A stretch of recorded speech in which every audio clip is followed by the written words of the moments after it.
Unit 12. Competition. Track 36. Can you tell us about the work of the Competition Commission? The Competition Commission is a public body which carries out investigations into particular mergers and markets in the UK, as well as other matters related to what they call the regulated industries, such as water and energy and the communications sector. One of our most high-profile investigations at the moment is one we're carrying out into the ownership of airports in the United Kingdom. Currently, 7 of the UK airports are owned by a company called BAA. That's the British Airports Authority.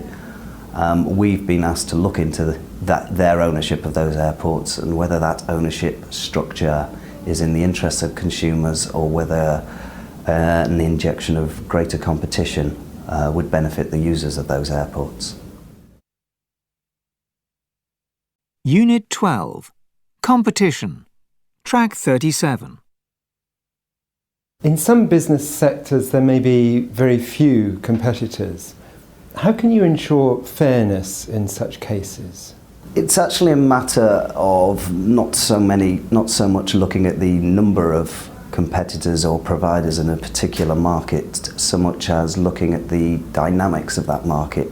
It's equally possible for what you could describe as a concentrated market, one with say just 3 or 4 major suppliers or providers, to be very competitive, but equally so you can have a market with the same level of concentration, the same number of players, which is relatively static. There's very little competition going on between the players.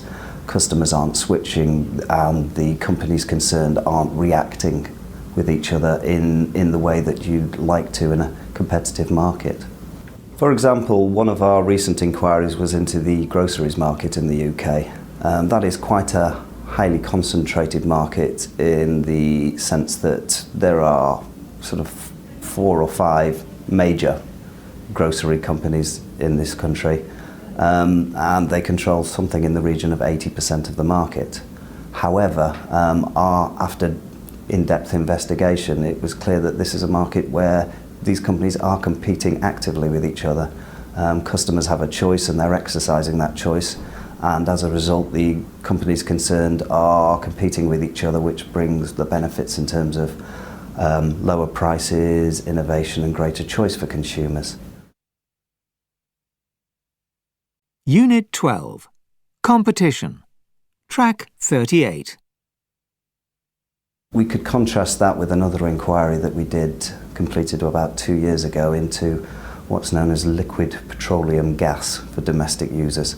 Essentially, this is for customers who are not supplied for energy through pipes. They live in remote areas and therefore they need the gas, which is also known as propane, delivered to their house and put in a tank. Again, this is a market with only 4 major players in it, concentrated in the same way in nominal terms like the groceries industry, but we found a far more static market. We found that customers were not switching between the companies were not competing with each other, and consequently we're finding higher prices, less innovation and less choice.